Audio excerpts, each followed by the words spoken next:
La flèche de Notre-Dame de Paris, c'était un point clé du chantier de restauration qui a été lancé en 1844 par Lassus et Viollet-le-Duc. C'était un des éléments qu'ils voulaient absolument rétablir pour redonner à la cathédrale toute sa splendeur. Donc la maturation du projet pour la flèche a duré une quinzaine d'années parce qu'il a fallu se baser sur la documentation d'époque pour reconstruire une flèche à peu près comme elle était au Moyen-Âge. Le problème, c'est que cette documentation était très insuffisante.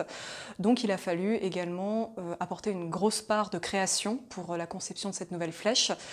Viollet-le-Duc, qui a continué seul le chantier après la mort de Lassus en 1857, a donc proposé un projet complètement nouveau, donc celui de la flèche que nous connaissons.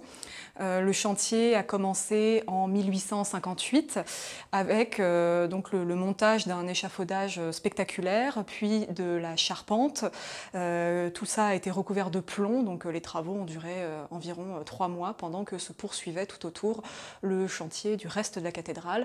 Donc, ce qui est intéressant avec cette flèche, c'est son aspect artistique, mais aussi technique, parce que sa charpente, tout comme sa couverture de plomb, ce sont vraiment des tours de force qui ont été réalisés à cette époque grâce à différents artisans d'excellence, donc des charpentiers qui ont redécouvert les techniques de construction des flèches médiévales, des plombiers couvreurs qui ont redécouvert les techniques de plomberie d'art, et tout ça, ça nous a donné une très belle flèche, très finement ouvragée, avec donc tout ce qu'on retrouve dans le vocabulaire gothique, des polylobes, des arcs brisés, des chimères, des gargouilles, etc.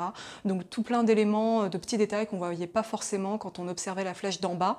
Mais ce qui comptait, c'était la vision d'ensemble de tous ces détails combinés, des jeux d'ombre et de lumière qui jouaient dessus. Voilà, donc le plomb, c'est un matériau monochrome, mais qui permettait de refléter toute la lumière.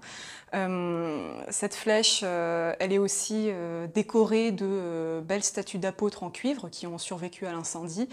Ces apôtres sont des œuvres également du 19e siècle qui sont très belles et qui donc vont pouvoir être replacées, nous l'espérons, à l'avenir sur la cathédrale.